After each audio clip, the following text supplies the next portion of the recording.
Bismillahirrahmanirrahim. Assalamualaikum warahmatullahi wabarakatuh. Innal hamdalillah nahmaduhu wa nasta'inuhu wa nastaghfiruhu wa nastahdihi wa natubu ilayhi. Speaker kamera. Speaker kamera.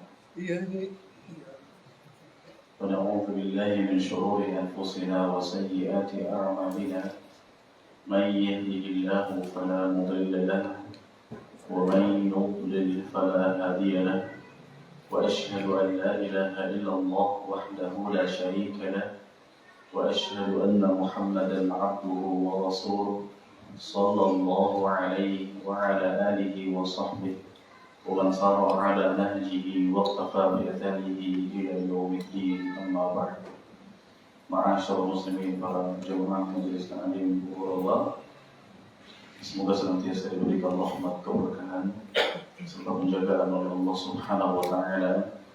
Alhamdulillah, kita bersyukur kepada Allah Subhanahu wa taala yang telah memberikan kepada kita nikmat besar. Allah Subhanahu wa taala masih memberikan kepada kita nikmat hidayah Islam dan nikmat keistiqomahan di atas sunnah Rasulullah sallallahu alaihi wasallam dan nikmat kemudahan untuk bisa mengerjakan berbagai macam ketaatan, termasuk alhamdulillah Allah berikan kepada kita nikmat kesempatan yang sangat berharga untuk bisa menghadiri majelis ta'lim, tempat terbaik di muka bumi yang di dalamnya insyaallah kita dapat mengetahui jalan-jalan menuju surga dan kita dapat mengetahui jalan-jalan menuju neraka sehingga kita akan menghindarkan diri darinya. Nabi SAW bersabda, "Man salaka tariqan yaltamisu fihi ilman sahhalallahu lahu bihi tariqan ilal jannah." Barang siapa yang menempuh suatu jalan untuk belajar, barang siapa yang menempuh suatu perjalanan dalam rangka thalabul ilm, dalam rangka belajar, maka ikhlaskan niat kita, kedatangan kita ke sini tidak bukan melainkan untuk belajar. Maka kata Nabi SAW, Allah akan berikan kepadanya kemudahan jalan menuju apa? Menuju surga. Ini merupakan nikmat yang sangat-sangat besar sekali. Ketika kita tersesat di sebuah jalan, lalu ada seorang warga yang mengarahkan kita ke alamat yang kita tuju, sehingga kita tidak lagi tersesat, membuat kita begitu senang dan gembira. Bagaimana kalau ternyata yang sedang menuntun kita adalah Allah Azza wa Jalla dan Rasulullah SAW dari kesesatan, kegelapan, kebodohan menuju jalan yang begitu terang benderang, itu hidayah. Maka sudah selayaknya kita semangat untuk menjemput hidayah, menjemput jalan-jalan ke surga ini, dan kita berharap semoga Allah Subhanahu wa taala senantiasa memberikan kepada kita keistiqomahan dan memberikan kepada kita semangat untuk terus bisa menggali ilmu, mengkaji ilmu, mempelajari ilmu agama, karena wallahi Allah tidak akan merugi orang-orang yang meluangkan waktu dan menghabiskan usianya untuk belajar. Nabi SAW menyambut wafat Abdul Qais yang mereka datang jauh-jauh dari kota mereka menuju Madinah, yang di perjalanan harus berhadapan dengan kuffar Mudhar, orang-orang kuffar dari kalangan kabilah Mudhar, sehingga mereka harus mendatangi Madinah di bulan-bulan haram agar terhindar dari keburukan orang-orang musyrik. Nabi SAW menghibur mereka dan mengatakan kepada mereka, "Marhaban bi thalibil ilm." Selamat datang wahai para penuntut ilmu, min ghairi khazaya wala nadama, tanpa ada kesedihan, tanpa ada penyesalan. Maka semoga Allah Subhanahu wa taala memberikan kepada kita ilmu yang bermanfaat sehingga kita tidak akan pernah menyesal dengannya, dan kita berlindung kepada Allah dari ilmu yang tidak bermanfaat. Ma'asyiral muslimin, para jemaah rahimakumullah, pada hari ini insyaallah kita akan meneruskan pembahasan kitab Fiqh Al-Wajiz fi Fiqh Sunnah wal Kitab Al-Aziz karya Dr. Abdul Aziz bin Badawi Al-Khalafi, yang mana alhamdulillah pertemuan telah kita laksanakan, telah kita lalui bersamaan dengan faedah-faedah yang semakin bertambah. Dan sebelum kita atau pertemuan-pertemuan sebelumnya, ya sebelum kita mengkaji fikih korban dan seterusnya, Pembahasan terakhir bagaimana? Sampai mana? Bersiwak. Sunnah-sunnah fitrah ya. Perincian sunnah-sunnah fitrah. Waktu yang diajarkan untuk bersiwak. Sudah ya. Sudah sampai poin yang ketiga. Waktu yang disunnahkan untuk bersiwak. Di antara sunnah-sunnah fitrah, di antara perbuatan-perbuatan yang kalau kita kerjakan maka kita akan sesuai dengan fitrah, sesuai dengan penciptaan yang Allah inginkan. Maka kita akan bersih sesuai dengan apa yang Allah ridhai. Dinamakan dengan sunnah-sunnah fitrah.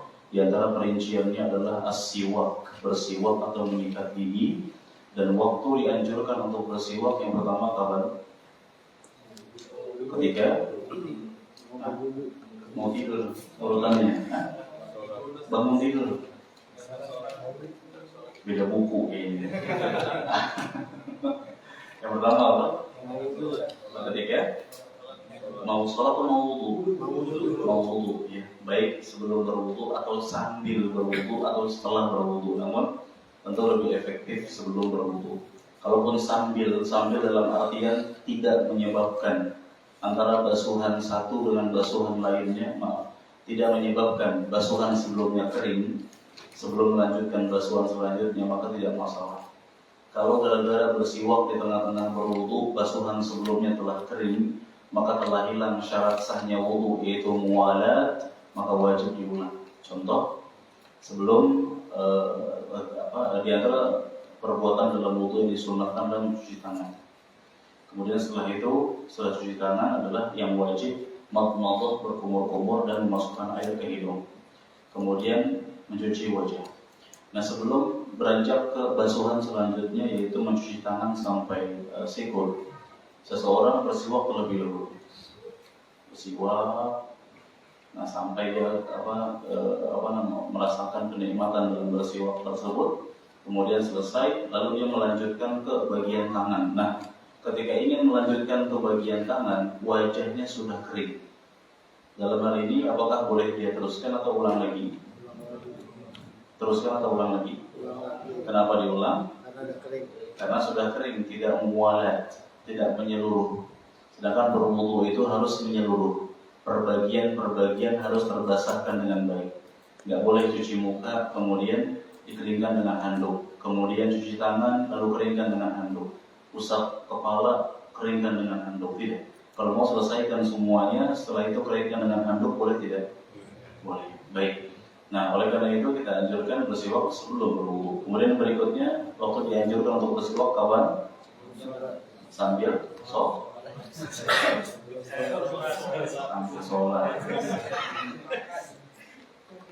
Ini sunnah. Dilarang malah marahan dia. Kamu larang sholat. Baik. Sebelum sholat, untuk menafikan, untuk meniadakan sisa-sisa makanan yang menempel pada gigi atau mulut. Kalau sisa makanan yang ma la yuhtaraz minhu, sisa makanan yang tidak mungkin kita hindari, seperti rasa-rasa minuman, rasa-rasa makanan tersebut, atau potongan makanan yang sangat kecil sekali yang tidak mungkin kita lepaskan, maka mau tidak mau bercampur dengan liur, maka boleh ditelan. Tapi kalau sisa makanan yang masih mungkin untuk dilepehkan, masih mungkin untuk kita jaga, maka dalam hal ini tidak boleh ditelan. Contoh misalkan apa? Contohnya apa? Sesuap nasi. Potongan daging, ya, potongan apalah misalkan, itu kan masih bisa dilepeh.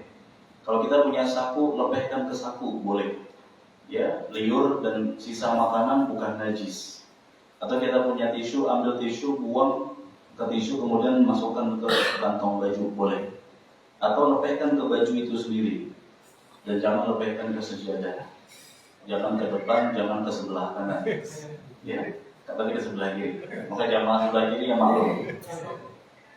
Tidak, kalau sholat berjamaah usahakan, ya, jangan sampai melukai atau mengganggu saudaranya. Baik.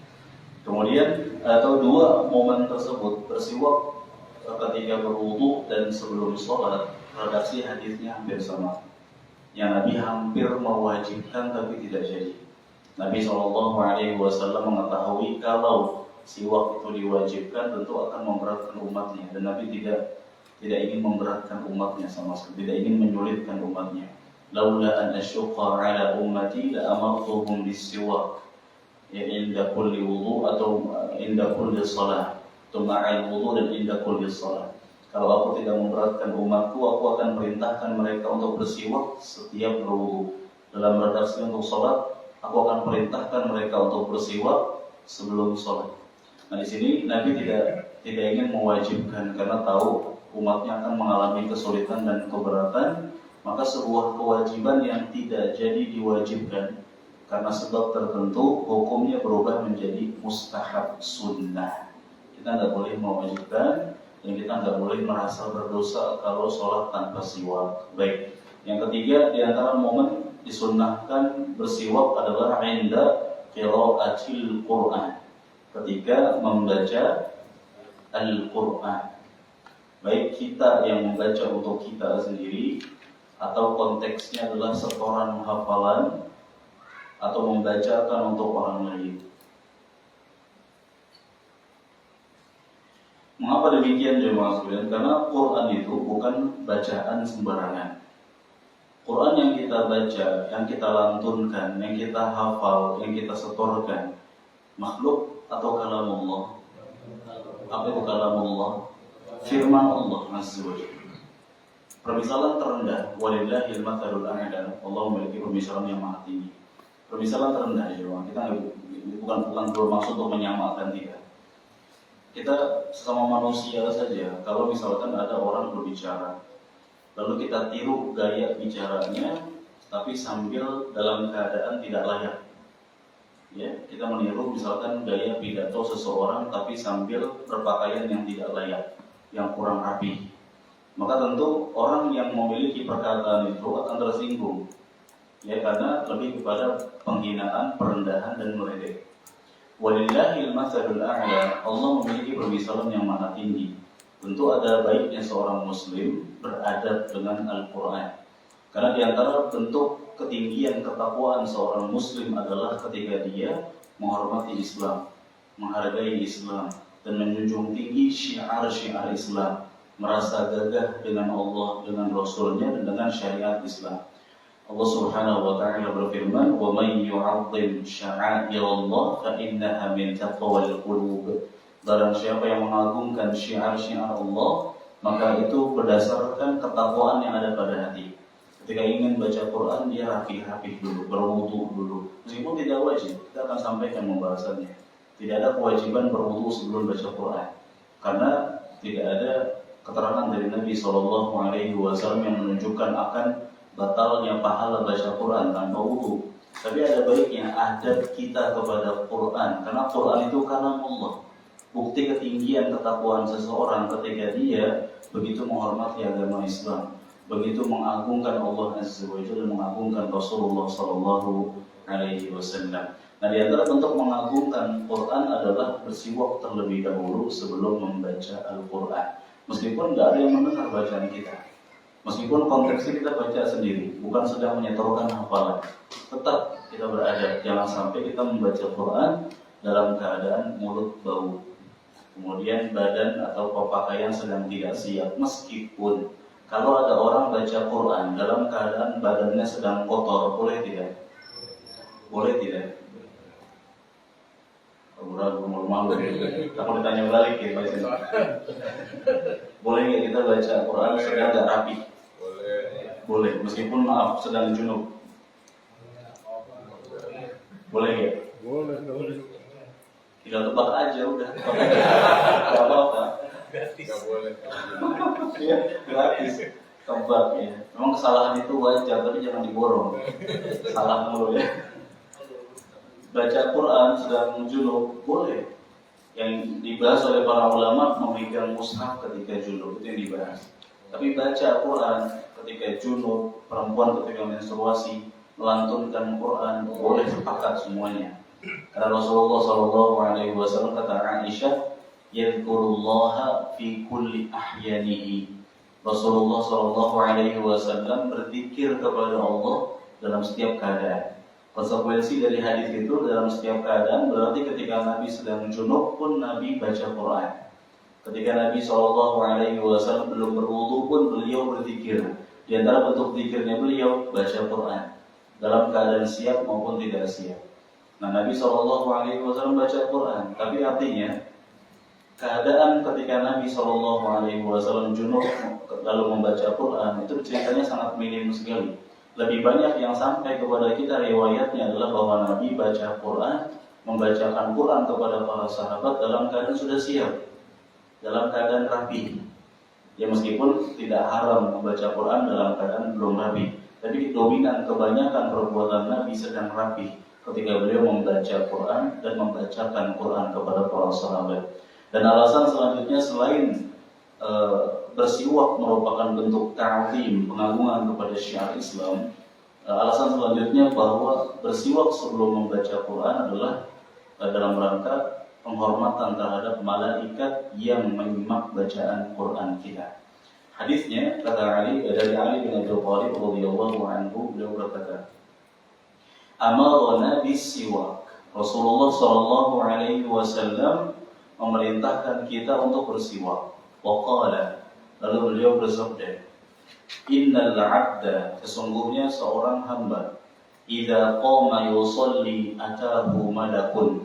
Apabila berdiri lalu mengerjakan salat di sini umum, baik salat wajib menjadi imam atau salat sunnah, salat tahajud dan seterusnya, maka dia akan didatangi oleh malaikat.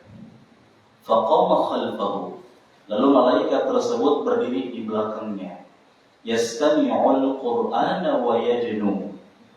Berdiri di belakangnya untuk apa? Yastami'ul Qur'an. Yastami' berbeda dengan yasma'. Yasma' dan yastami' terjemahannya sama-sama mendengar. Tapi yasma' mendengar saja, yastami' mendengar dengan konsentrasi. Ya, setiap kita baca Quran, baik baca Quran di luar sholat maupun dalam sholat, malaikat akan datang kepada kita, berdiri di belakang kita, menyimak bacaan Quran kita. Dan semakin mendekat. Fala yazalu yastami'u wa yadnu. Dan malaikat tersebut terus-menerus menyimak dan semakin mendekat. Hatta yad'a fahu 'ala fihi. Sampai dia meletakkan mulutnya di atas mulut orang yang baca Quran. Dia berdiri di belakang kita, lalu menyimak semakin mendekat sampai meletakkan mulutnya di hadapan mulut kita. Fala yaqra'u ayatan illa kanat fi jawfil malak. Tidaklah seseorang membaca satu ayat dari Quran melainkan ayat tersebut masuk ke rongga mulutnya malaikat. Kita meyakini bahwa malaikat ada yang menyimak bacaan Quran kita, dan kita meyakini bahwa malaikat memiliki rongga mulut, namun tentu bentuknya seperti apa kita tidak tahu. Kita nggak bisa menggambarkan seperti apa. Dia mendekati mulutnya di depan mulut kita nggak bisa menggambarkan seperti apa. Cukup kita mengimani bahwa bacaan Quran kita disimak. Oleh karena itu, karena bacaan Quran kita disimak oleh malaikat, hendaknya kita bijak dalam bersikap ketika membaca Al-Quran. Apalagi kalau konteksnya adalah sedang menghafal, menyetorkan hafalan, sedang mengkaji isi kandungannya, tafsirannya dan seterusnya. Maka jemaah sekalian rahimani wa rahimakumullah, di antara bentuk beradab kepada Quran adalah hendaknya kita membacanya dalam keadaan mulut tidak sedang kotor, tidak sedang bau. Ya meskipun kalau mulut sedang bau, ya tidak masalah, tidak berdosa. Namun lagi-lagi jemaah sekalian, tambahkan tingkatan ketakwaan kita dengan semakin mengagungkan syiar-syiar Islam. Karena Quran itu beda. Ya, kalau bacaan-bacaan biasa ya silakan. Adapun Quran maka berbeda. Quran penuh dengan pengkhususan dan sangat spesial, diutamakan oleh Allah Azza wa Jalla. Satu hurufnya senilai berapa pahala? 10. Kata para ulama, baik kita membacanya hanya murni baca, atau ketika momen istihdor, menghadirkan ayat ketika berdalil. Puasa itu hukumnya wajib, dalilnya ya ayyuhalladzina amanu, konteksnya berdalil, tetap dapat pahala, satu hurufnya 10 pahala. Atau sedang iseng-iseng kita sambil berkendara, berjalan, baca. baik kita paham terjemahannya maupun tidak paham. Ini spesialnya Quran. Maka Masya Allah hendaknya masing-masing di antara kita lebih beradab dengan Quran, dan para ulama alhamdulillah telah memiliki perhatian besar. Mereka mengarang kitab-kitab berkenaan dengan adab-adab para penghafal Al-Quran. Baik, kita masuk ke momen selanjutnya yang dianjurkan untuk bersiwak. Yang keempat adalah inda dukhulil bait. Dianjurkan bersiwak ketika masuk ke dalam rumah. Ketika masuk ke dalam rumah.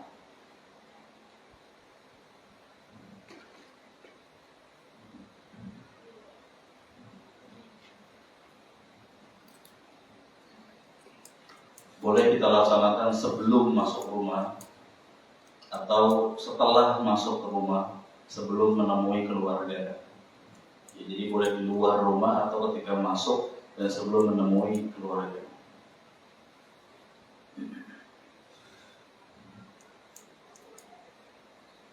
Berdasarkan kabar dari Al-Miqdam ibn Shuraih, dari bapaknya itu Shuraih, beliau berkata, sa'altu Aisyah radhiyallahu anha qultu.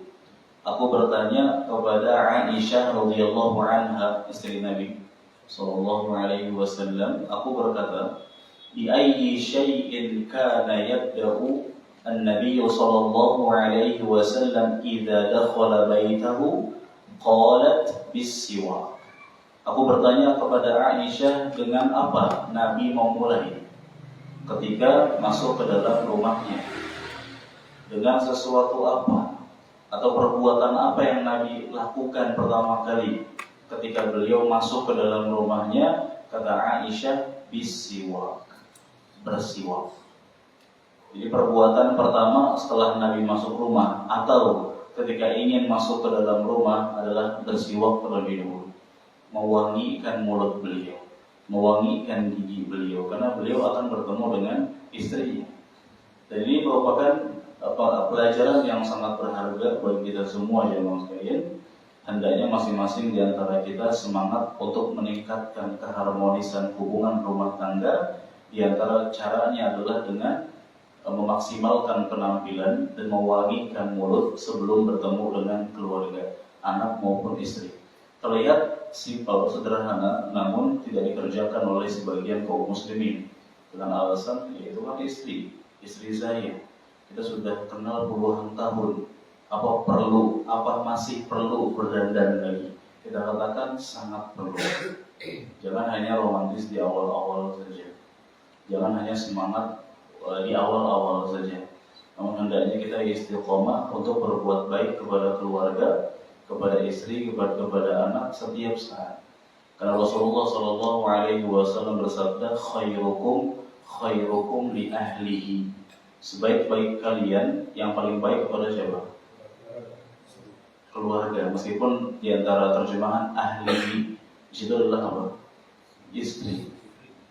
Jangan kita, terkadang sebagian orang lembut kepada orang lain atau lembut kepada perempuan-perempuan lain, tapi kepada istri sendiri yang telah mengandung anaknya, yang telah mengurusi telah melayaninya, mengurusi rumahnya, membersihkannya, dan senantiasa memenuhi hajat-hajatnya.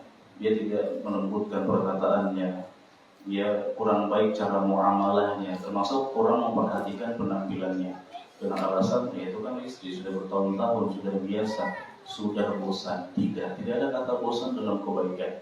Nabi katakan sebaik-baik kalian adalah yang paling baik kepada siapa? Istri, termasuk kepada keluarga. Berarti kalau kita belum baik kepada keluarga, kita belum jadi orang baik. Ya, dan Nabi Shallallahu Alaihi Wasallam tidak hanya berbicara, beliau menyampaikan langsung kepada para sahabat, wa ana khairukum li ahli, dan akulah orang terbaik kepada keluargaku. Ya, Nabi Shallallahu Alaihi Wasallam manusia terbaik. Ternyata beliau dikatakan manusia terbaik bukan ditinjau dari kelembutan beliau bersama para sahabat saja. Iya, Nabi kepada sahabat berlemah lembut, kepada keluarganya lebih lemah lembut lagi. Anas bin Malik bukan sehari dua hari menyaksikan, 10 tahun menjadi apanya Nabi. Anas bin Malik jadi apanya Nabi? anak angkat. Nah, pembantunya, pelayannya, khadim, pelayan Rasulullah SAW 10 tahun. Coba. Anas bin Malik mengatakan Nabi SAW tidak pernah melaknat, tidak pernah berkata keji, dan Nabi SAW tidak pernah bertanya kepadaku, kenapa engkau melakukan begini, kenapa tidak melakukan begini, seperti gaya-gaya para tuan kepada anak buahnya. Kok ini kerjaannya, kok begini? Nabi tidak pernah begitu. Dan Nabi SAW tidak pernah menggunakan tangan beliau untuk memukul istri ataupun anaknya. Dan Nabi SAW beliau sangat memuliakan istri-istrinya. Bahkan ketika momen yang seharusnya beliau layak untuk marah sekalipun, Nabi tetap memuliakan istrinya. Seperti ketika Nabi di rumah Aisyah radhiyallahu anha dan bersama beliau ada tamu-tamu dari kalangan sahabat. Tiba-tiba Zainab bawa makanan di nampan. Apa respon Aisyah? Cemburu, langsung menempeleng nampan makanan tersebut, tumpahlah makanannya. Di momen yang saat itu Nabi sangat mampu untuk marah, tapi Nabi tetap memuliakan istrinya. Kata Nabi SAW, ibu kalian sedang cemburu. Ya, Nabi ingin menghormati. Nah, artinya begini, di hadis di pembahasan ini dia berkesimpulan bahwasanya Rasulullah SAW telah menyampaikan kepada kita poin-poin yang kalau kita kerjakan, maka keharmonisan dalam rumah tangga akan terjaga dan erat. Dan eratnya itu istiqomah sepanjang tahun. Iya, berdasarkan penelitian orang-orang barat sepertinya, penelitian orang-orang atau para motivator rumah tangga, mereka mengatakan bahwa rumah tangga itu hanya awet kasih sayangnya selama 4 tahun. Selebihnya hanya syahwat dan syahwat katanya. Tapi itu tidak berlaku bagi Islam, tidak berlaku bagi sunnah Nabi SAW. Kita katakan rumah tangga itu kasih sayangnya bisa awet sehidup sesurga. Dengan apa syaratnya? Mengamalkan sunnah-sunnah Rasulullah SAW. Ketika terjadi pertikaian, permasalahan dalam rumah tangga, dan kedua belah pihak saling mengedepankan syariat untuk menyelesaikan permasalahan, pasti selesai, pasti. Tidak ada kata insya Allah ragu-ragu, pasti selesai permasalahan, pasti selesai problem. Apa kata Allah Azza wa Jalla? In yurida islahan yuwaffiqillahu bainahuma. Kalau suami dan istri yang bertikai, mereka saling mengedepankan tujuannya untuk islah, perdamaian, perbaikan, maka mereka berdua pasti akan mendapatkan taufik, bimbingan dan hidayah dari Allah. Kalau suami dan istri dapat taufik, maka kedua-duanya pasti benar. Nah, bermula dari hal yang remeh-remeh ini, bersiwak, mewangikan mulut dan gigi sebelum bertemu dengan istri. Dan Nabi SAW beserta beberapa sahabat, mereka ketika ingin pergi ke masjid mencium istri-istri mereka. Yang mana kalau kita, atau menurut kacamata sebagian orang, ya buat apa mencium istri? Kok segitu romantisnya? Nanti kan ketemu lagi. Tidak, ya. Itulah yang Nabi SAW ajarkan kepada para sahabat agar mereka menghormati, memuliakan perempuan-perempuan yang telah melayani mereka sepenuh hati, yang telah mengandung anak-anak mereka dan seterusnya. Kembali kepada pembahasan jemaah sekalian, Nabi SAW bersiwak sebelum masuk rumah atau sebelum bertemu dengan keluarganya bukan tanpa dasar. Namun di antara tujuannya beliau ingin memaksimalkan penampilan beliau yang terbaik di hadapan istri dan juga anak-anak beliau tentunya. Maka jemaah sekalian, rahimahullah, kita tambahkan tidak hanya bersiwak, kita wangikan berpakaian. Juga jangan lupa, jangan cuma pakaian yang wangi dan mulut yang wangi. Ekspresi wajah juga harus enak dipandang. Jangan pulang-pulang cemberut, semua dibanting. Ya.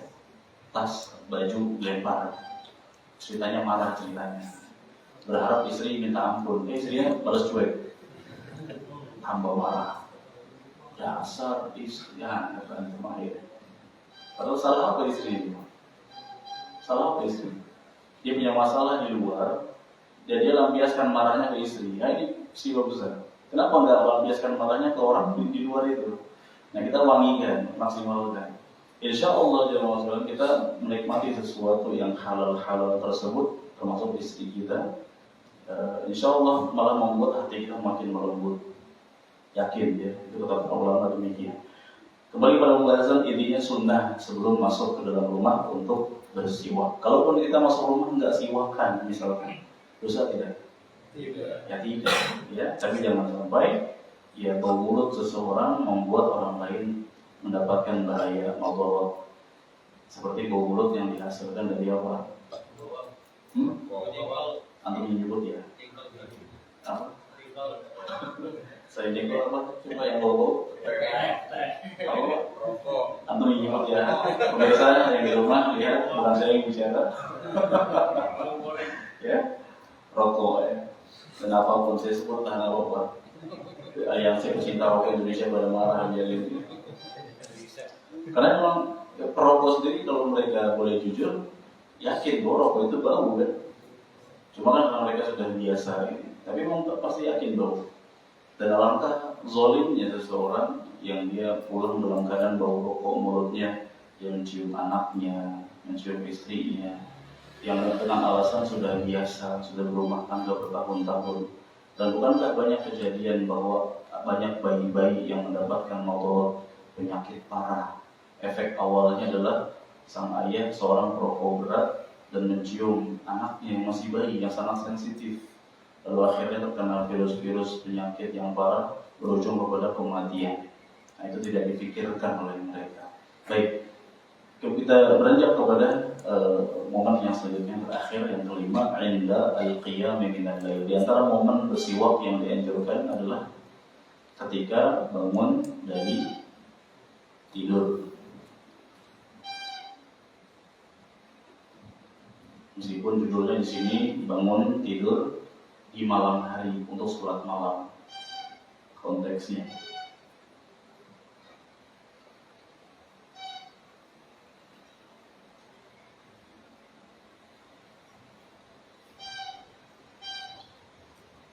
Di antara momen dianjurkan bersiwak adalah ketika bangun dari tidur. Baik bangun dari tidur di sini untuk menunaikan sholat tahajud atau untuk menunaikan sholat subuh. Namun yang Rasulullah SAW lakukan ketika bangun tidur di malam hari adalah bersiwak. Jadi menyikat gigi setelah bangun dari tidur bukan anjuran dokter pertama kali, tapi anjuran Rasulullah SAW yang sekaligus menunjukkan akan kesempurnaan Islam. Dari Hudzaifah radhiyallahu anhu beliau berkata, "Kana Rasulullah SAW idza qama liyatahajjada yashussu fahu bis-siwak." Rasulullah sallallahu alaihi wasallam apabila bangun malam untuk sholat tahajud, beliau yashussu fahu bis-siwak. Beliau menyikat giginya atau mulutnya dengan siwak, membersihkan mulutnya dengan siwak. Kata Hudzaifah radhiyallahu anhu bahwa Nabi SAW ketika bangun dari tidur malam di sini, karena Nabi itu punya kebiasaan, kata para sahabat, yanamu awwalal lail wa yaqumu akhirahu. Beliau tidur di awal malam dan beliau bangun di sepertiga malam terakhir. Dan Nabi SAW melarang dan memakruhkan, membenci berbicara setelah sholat isya, wabil khusus pembicaraan yang tidak ada faedahnya. Kalau pembicaraan yang ada faedahnya maka dibolehkan. Jadi pun tetap kalau sekiranya sudah selesai dari hajat pembicaraan maka hendaknya kembali dan istirahat. Nabi SAW tidur di awal malam dan bangun di sepertiga malam terakhir. Dan kata para sahabat, Nabi yaqrahu al-hadith, yaqrahu an-naum qabla al-isya wal hadith ba'dahu. Nabi membenci tidur sebelum isya dan membenci ngobrol-ngobrol setelah isya. Kenapa Nabi SAW benci tidur sebelum isya? Alasannya apa? Kenapa dibenci tidur sebelum isya? Agar tidak bablas. Ya, habis maghrib tidur. bangun-bangun habis subuh, pingsan ya. Bangun tidur sholat isya dulu deh, lihat jam udah jam 5:30 ya. Jadi kebablasan. Dan Nabi membenci ngobrol-ngobrol yang tidak bermanfaat setelah isya, karena ditakutkan menyebabkan seseorang begadang untuk hal yang tidak bermanfaat dan menyebabkan dia kesulitan untuk bangun sholat tahajud dan kesulitan bangun sholat subuh. Nah, Nabi SAW bangun di sepertiga malam terakhir. Lalu beliau memulai dengan bersiwak, menyikat gigi, mewangikan mulut beliau. Karena memang beliau ingin membaca Quran sambil tahajud tadi. Dan hadisnya muttafaqun alaih, diriwayatkan oleh Imam Bukhari dan Imam Muslim. Baik. Dan meskipun di sini konteks hadisnya ketika Nabi ingin sholat tahajud, tapi bisa kita amalkan dalam semua tidur, baik tidur siang maupun tidur malam, karena tidur itu dominan menyebabkan mulut kita berbau tidak sedap. Wallahu a'lam bishawab. Kita akan teruskan insyaallah setelah sholat isya. Jika ada pertanyaan disiapkan, kita akan jawab insyaallah. Barakallahu fiikum wa sallallahu wasallam ala nabiyyina Muhammad. Cek satu.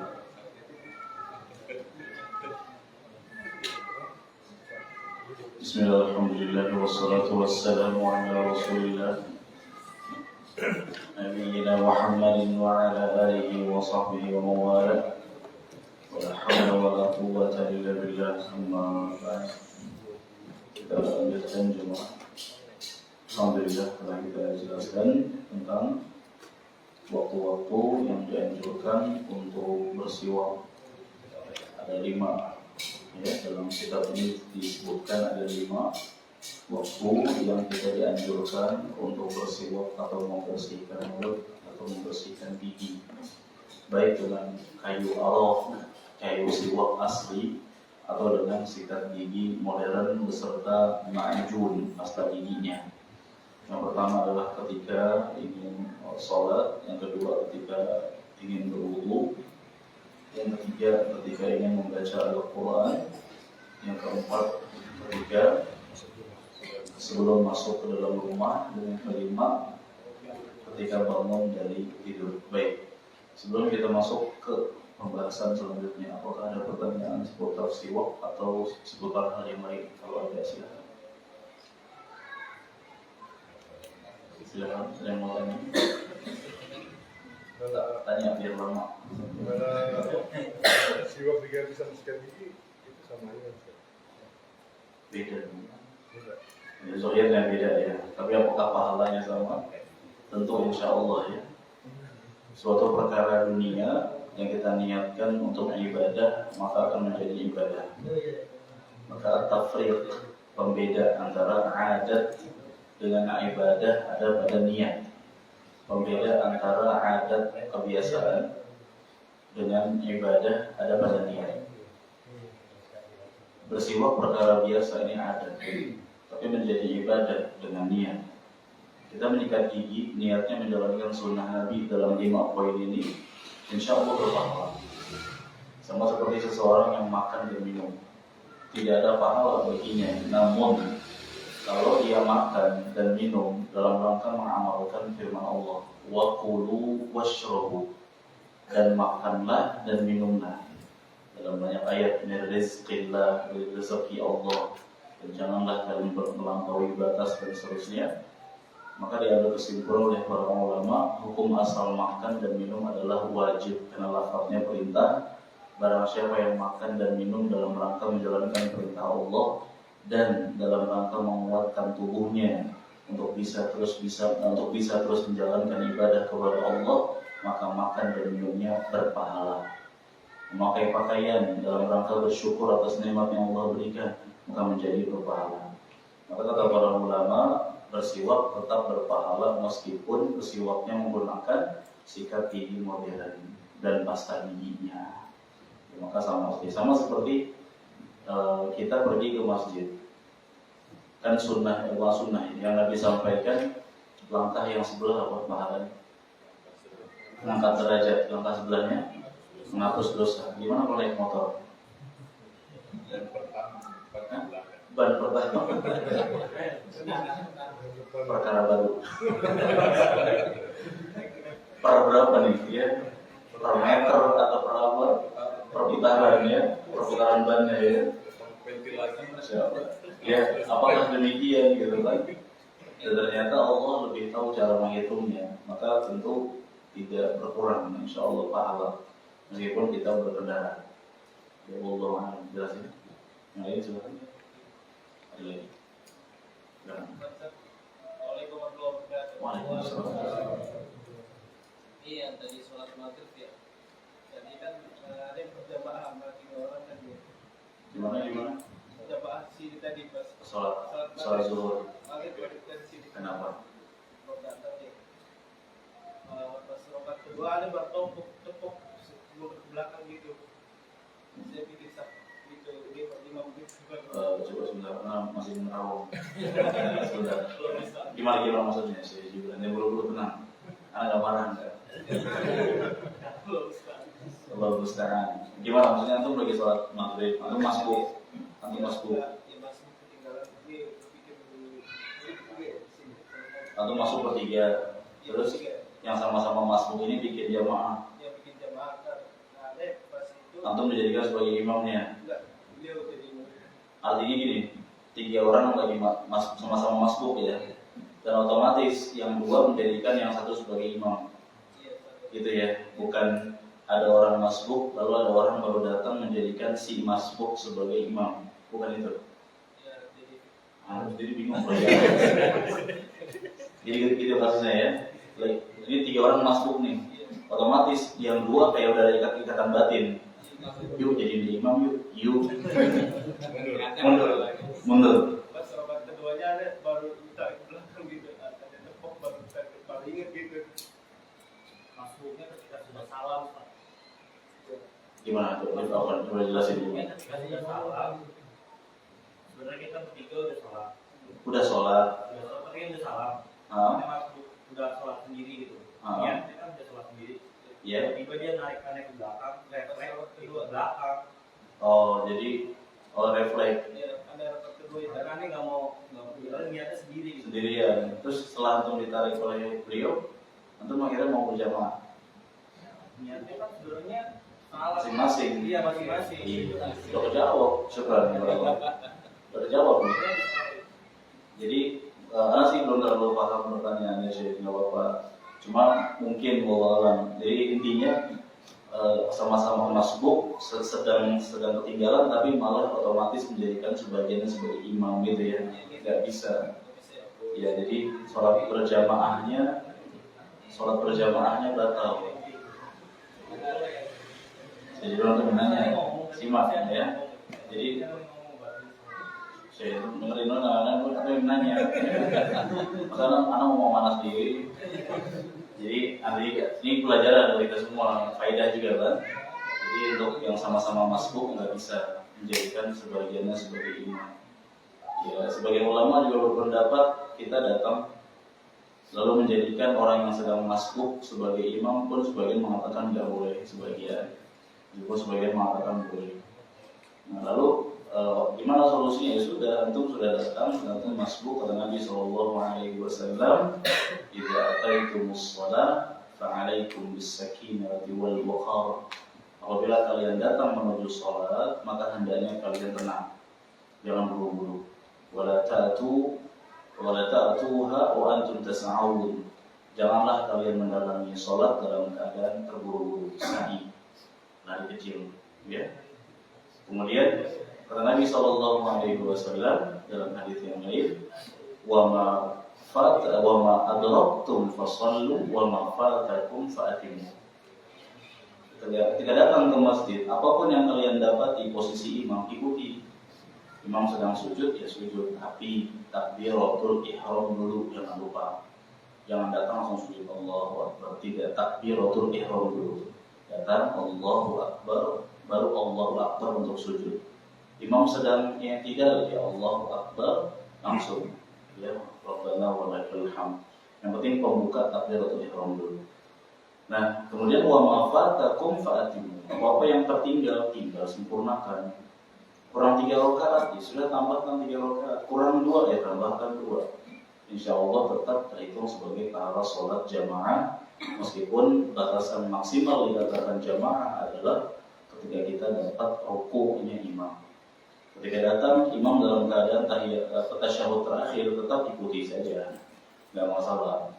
Dan ketika memang kasusnya kita sendirian. Tapi sebagian ulama berpendapat kalau ternyata imam sedang tasyahud akhir, lalu kita datang bersama orang yang juga belum sholat, dalam hal ini kita menunggu imam sampai selesai, lalu kita nanti berjamaah bersama orang itu, nggak apa-apa, nggak masalah. Bikin jamaah kloter kedua, itu nggak masalah, dibolehkan. Atau ketika kita sendirian, kita nunggu selesai sholat, dan kita minta tolong ke jamaah yang sudah sholat untuk menjadi imam atau menjadi makmum kita, ya, yang sudah selesai sholat, itu pun dibolehkan. Nabi SAW bersabda, man yatasaddaq ala hadza, siapa yang mau sedekah ke orang ini. Ada orang datang belum sholat, jamaah sudah sholat, ini orang-orang ini baru datang, maka dihitung sebagai pahala sedekah. Loh, anak udah sholat, iya anak tahu anak udah sholat, maksudnya temenin anak.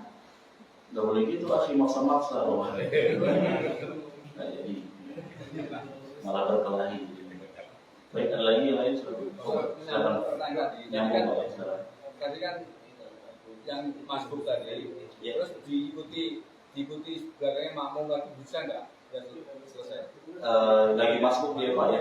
Ya, makmum udah selesai. Tiba-tiba datang orang lagi, kita jadi makmumnya di belakang. Baik.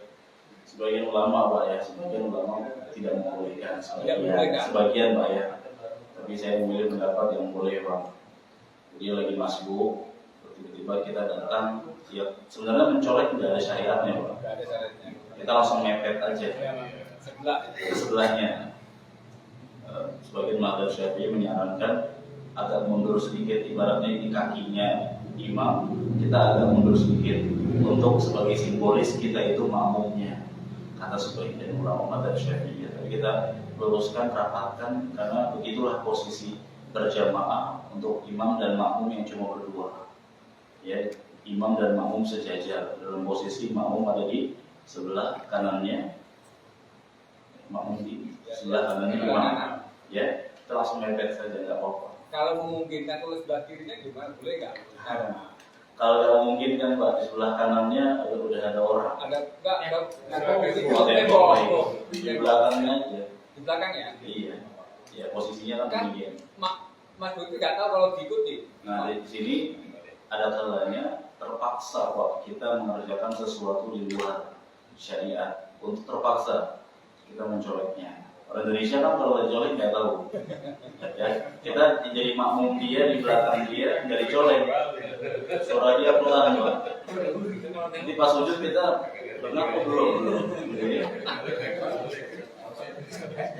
Kedua begitu kita dekat, terus ada makmum lagi yang mau gabung lagi, kita mundur gitu. Mundur Pak, otomatis mundur. Jadi yang makmum yang baru datang ini nyolek siapa? Yang nyolek jamaahnya, Pak. Jangan imamnya. Wah, lagi dicolek. Salah apa ini?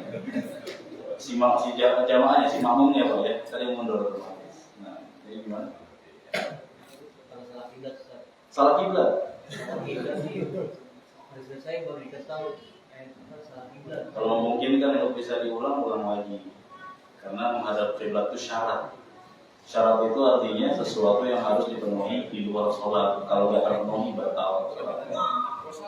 Fawalli wajhaka qibala masjidil haram, maka hadapkanlah wajahmu ke Masjidil Haram, ke arah Ka'bah, ya. Nah di sini baik, jadi dari masalah mencolek tadi ada kalanya kita terpaksa melakukan suatu perbuatan yang di luar syariat tapi terpaksa jadi dikerjakan. Itu untuk maslahat nggak apa-apa, nggak masalah. Seperti Nabi SAW, beliau mencolek kaki Aisyah ketika ingin sujud karena sempitnya kamar beliau. Ya, jadi Aisyah tidur di hadapan Nabi dan Nabi sedang sholat. Ketika ingin sujud, Nabi harus mencolek kakinya Aisyah dan Aisyah langsung menakuk kakinya agar Nabi bisa sujud. Kemudian juga Nabi mengajarkan menjawab salam ketika kita sedang sholat adalah dengan cara melambaikan telapak tangan. Melambaikan telapak tangan bisa sejajar ke bumi atau bisa melambaikan tangan seperti ini. Kemudian juga ketika sholat gerhana, salah seorang istrinya Nabi, anaknya Nabi SAW, kalau tidak salah Zainab, bertanya ke salah satu istrinya Nabi yang sedang ikut sholat gerhana, apakah ini sholat gerhana? Nah, yang ditanya mengangguk, padahal sedang sholat. Diambil kesimpulan boleh mengajak bicara orang yang sedang sholat, tapi yang sedang sholat tidak menjawab karena tidak boleh ada pembicaraan di luar zikir dan maka dengan isyarat-isyarat tertentu. Ya, seperti misalkan kita minjem motor orang, nah kita mau buru-buru kan, orangnya lagi sholat, kita bilang kunci motor antum, anak taruh di sini misalkan, bikin dia gak khusyuk, enggak,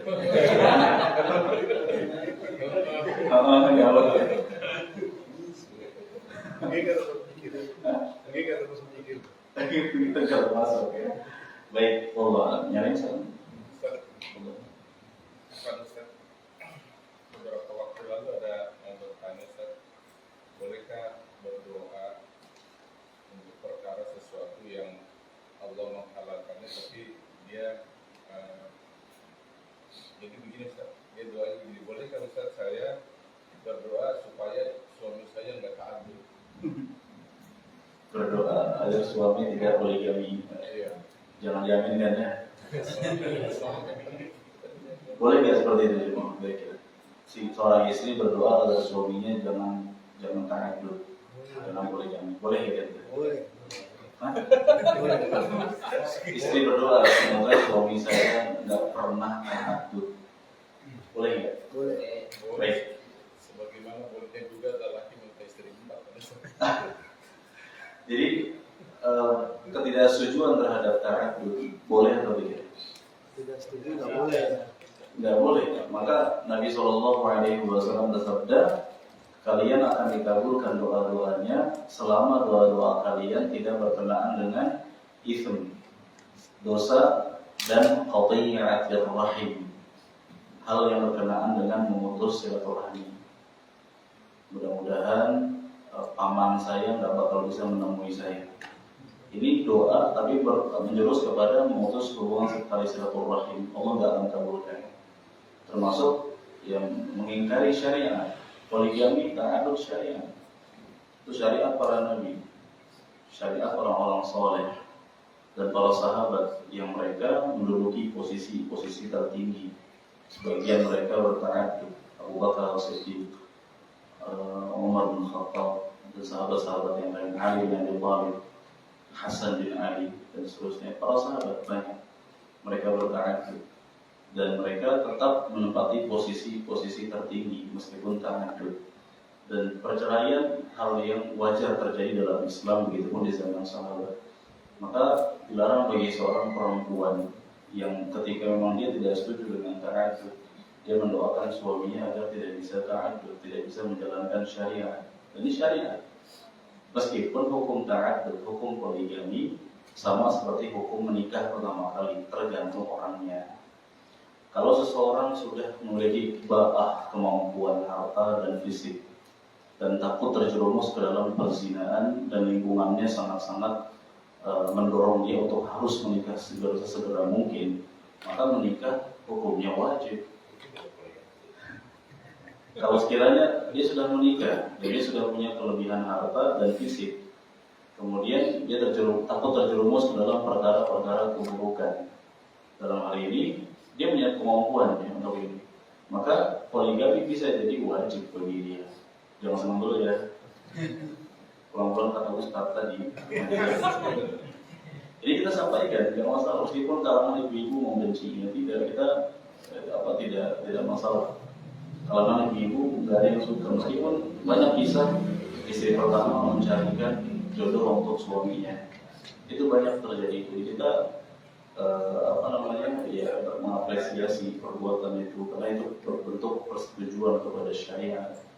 Nah, maka doa seorang istri yang dia berdoa agar suaminya tidak bisa menjalankan ketaatan, kecuali kalau memang Doa seorang istri agar suami bisa menjalankan ketaatan, makanya doa yang dirumuskan kepada dosa, dan semoga Allah tidak mengabulkannya. Tapi kalau sekiranya istri lebih tahu tentang keadaan suaminya yang sangat tidak memungkinkan untuk poligami, dalam hal ini tentu istri jangan berdoa seperti itu. Dia berdoa minta taufik, karena tidak ada yang mustahil bagi Allah Azza wa Jalla. Dan betapa banyak janda-janda di luar sana yang perlu banyak diselamatkan juga. Kita berbicara apa adanya. Ini paling yang lain itu dislike ini. Gak apa-apa, gak masalah. Apa kata Nabi SAW? As-sa'i 'alal armalah wal masakin. Orang yang berjuang menghidupi para janda dan orang-orang miskin. Kal mujahid fi sabilillah, seperti orang-orang yang berjihad di jalan Allah. Wa ahsibuhu qala, dan aku meyakini Nabi juga pernah bersabda, kas-sha'im la yuftir wa kal-qa'im la yaftur, seperti orang yang berpuasa yang tidak pernah libur puasanya, dan seperti orang yang rajin sholat malam dan tidak pernah libur sholat malamnya. Meskipun menyelamatkan para janda, yang mesti menikahinya, itu benar. Tapi kalau sekiranya seorang poligami, ta'adud dengan seorang janda untuk menyelamatkan agamanya, kehormatannya, kemudian juga menyambung hidupnya, makanya tujuan yang mulia. Perkara banyak yang gagal, jatuh, pecah rumah tangga gara-gara poligami tidak menyebabkan syariat poligami terhapus. Sama seperti banyak maling-maling beragama Islam tidak menyebabkan Islam tercoreng. Syariat tetap suci dan lurus meskipun pelaku-pelakunya tidak maksum, dan memang pelakunya pemeluk Islam tidak ada yang maksum kecuali para nabi dan rasul. Wallahu a'lam. Kalau yang tadi Ustaz bilang menyelamatkan janda. Ya. Tapi bukan jadi menyelamatkan janda, tapi yang ada yang terjadi akan ada janda lagi gitu. Jadi dia jangan Namanya ketaatan selanjutnya. Kita jangan menolong, jangan niat menyelamatkan janda, tapi menjadikan istri sendiri janda. Oh iya. Itu Benar, ada yang menyelamatkan janda menyebabkan istri pertama menjadi janda. Tapi lagi-lagi bukan berarti menunjukkan poligami adalah syariat yang buruk. Dan semua ibadah ada resikonya, semua ibadah, termasuk poligami atau ta'adud yang tidak adil datang pada hari kiamat dalam keadaan mirip. Tapi tidak menyebabkan kita malah menakut-nakuti orang. Antum jangan poligami, antum tahu di hari kiamat, antum tahu. Gak ada yang sempurna. Justru harusnya kalau saudara kita punya kemampuan harta dan fisik, dan dia sudah sangat takut terjerumus ke dalam keburukan, kita motivasi, arahkan dia kepada kebaikan dan jangan menyembunyikan ilmu. Sebagian bersikap menakut-nakuti hanya dengan alasan ingin berharap keridhaan para perempuan. Ya, artinya dia takut dimarahi oleh para perempuan sehingga akhirnya dia malah menakut-nakuti para teman-temannya untuk jangan berpoligami, jangan ta'adud. Ya, sedangkan para nabi mereka berta'adud dan para sahabat sebagian mereka pun demikian.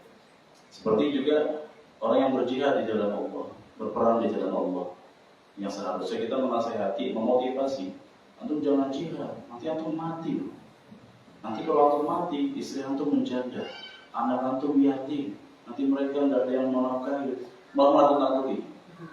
Yang seharusnya ya kita memberikan nasihat misalnya kepada polisi atau tentara yang ditugaskan di perbatasan-perbatasan konflik. Kita nasihati, berikan motivasi, insya Allah Allah yang menjaga mereka.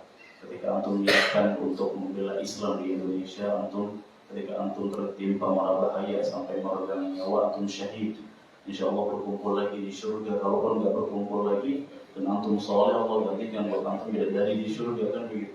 Sehingga semangat jalankan tugasnya, jangan malah takut-takuti. Antum mau nikah, hati-hati loh, nikah itu harus menafkahi. Nikah itu banyak cobaan, banyak ujian, antum pikir-pikir, nggak jadi nikah dia. Jomblo seumur hidup lagi. Motivasi, terus motivasi. Begitu. Oh, yang lain? Terakhir. Tidak ada. Ya, di luar jalur pertanyaannya ya. Sunnah al-fitrah tidak ada ya. Baik. Nah, tidak ada, cukup. Baik. Sekian yang bisa kita sampaikan, semoga bermanfaat. Barakallahu fikum wa sallallahu wasallam ala nabiyyina Muhammad wa akhiru da'wana alhamdulillahi rabbil alamin. Subhanaka Allahumma wa bihamdika asyhadu an la ilaha illa anta astaghfiruka wa atubu ilaik. Wassalamu alaikum warahmatullahi wabarakatuh.